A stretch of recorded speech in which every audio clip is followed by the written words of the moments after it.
അവയവദാനം, അതേപോലെ അതിനു മുമ്പ് ചർച്ച വന്നു.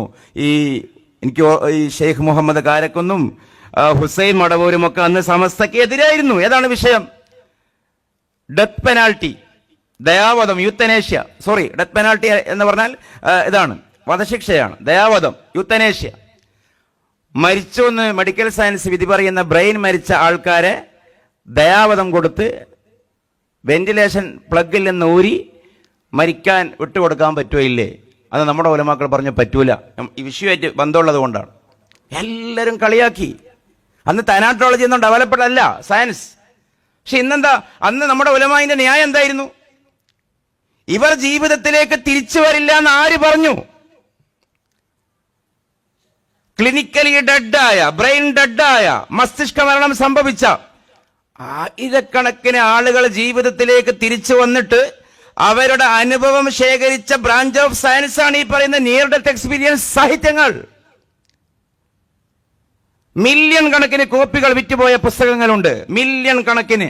Life after life, evidence of after life അടങ്ങുന്ന പുസ്തകങ്ങൾ ജീവിതത്തിലേക്ക് തിരിച്ചു വന്നു. അന്ന് സമസ്ത ഒരു ഫത്വ ഇങ്ങനെ കൊടുത്തിരുന്നുവെങ്കിൽ ജമാഅത്തെ ഇസ്ലാമിയും ചില വിഭാഗങ്ങളൊക്കെ അങ്ങനെ ഫത്വ കൊടുത്തതുപോലെ ഒരുപടി കടന്ന് നമ്മളും അന്ന് ഫത്വ കൊടുത്തിരുന്നുവെങ്കിൽ ഇന്ന് നമ്മൾ നാണം കെട്ടേനെ. മേപ്പരയില്ലാത്തവർക്ക് എന്തുമാവാം, നമുക്ക് തറവാടുണ്ട്. നാണം കെട്ടേനെ. കാരണം എന്താ?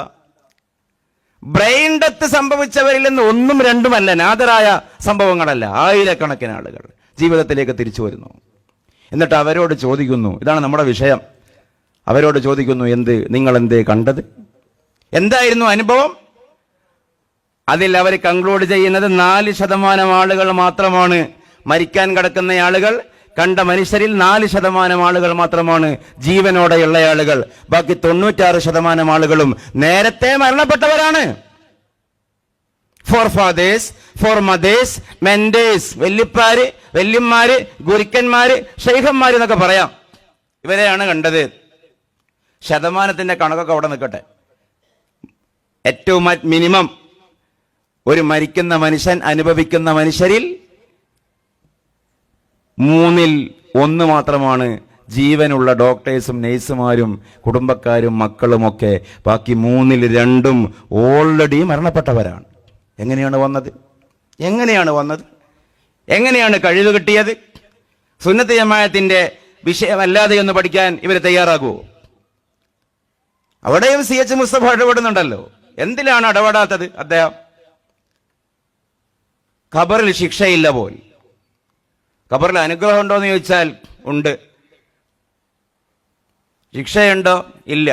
കാരണം അനുഗ്രഹം ഉണ്ടെന്ന് പറഞ്ഞാൽ അത് ഒരു സ്വീകാര്യമായ വാദമാണ്. കടക്കാൻ മെത്തയും തലയണൊക്കെ കിട്ടും. ഇത് ശിക്ഷയുണ്ടെന്ന് പറഞ്ഞാൽ അത് അത്ര സുഖകരമായ സംഗതിയല്ല. ഞാൻ ആ ഭാഗത്തേക്ക് തന്നെ പോവല്ല. അപ്പൊ ഈ മരണപ്പെട്ടു പോയ ആളുകൾക്ക് ജീവനുള്ള ആളുകളിൽ ഇടപെടാനുള്ള തസറുഫാത്തിന്റെ അധികാരമുള്ള അർവാഹുകളുണ്ട്. ഇല്ലീങ്ങളിലുള്ള അർവാഹ്, മഹദീങ്ങളിൽപ്പെട്ട അർവാഹ് എന്ന റൂഹിന്റെ വിശദീകരണങ്ങളിൽ നമ്മുടെ അഖീദ നമ്മെ പഠിപ്പിക്കുന്നു. സയൻസ് അത് ശരിവെക്കുന്നു. മരിച്ചവർ ഹാജരാകുമെന്ന് പറയുന്ന കാര്യങ്ങൾ, ജീവനോടെ ഉള്ള ആളുകളുമായി സംവദിക്കാൻ പറ്റുമെന്ന് സയൻസ് പറയുന്നു.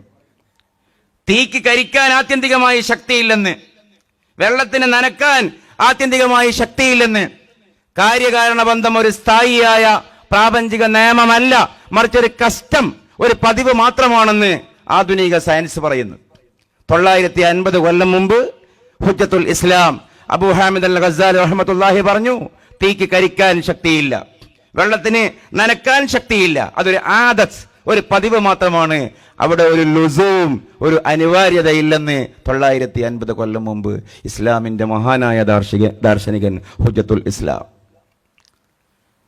അപ്പൊ സയൻസ് മുന്നോട്ട് പോകും തോറും ഇസ്ലാം കാലഹരണപ്പെടുമെന്ന് പറഞ്ഞവർ തിരിച്ചറിയേണ്ടത്, നിരീശ്വരവാദികൾ തിരിച്ചറിയേണ്ടത്, സയൻസ് മുന്നോട്ട് പോകും തോറും ഇവിടെ ബാക്കിയാവുന്ന പുഞ്ചിരിക്കുന്ന ഒരു വിഭാഗം ഉണ്ടാകും, അഹ്ലുസുന്ന വൽ ജമാഅക്കാർ. സയൻസ് നമുക്ക് തെളിവാകുമോ ഇല്ലേ എന്നുള്ളത് വേറെ ചർച്ചയാണ്. അങ്ങനെയാണ് സംഭവിക്കുകയുള്ളൂ. ലോകം മുന്നോട്ട് പോയാലും അപ്പൊ അവര് ഇപ്പോ ലാസ്റ്റ് എന്ന് പറഞ്ഞിട്ട് ഒന്ന് കഴിഞ്ഞു.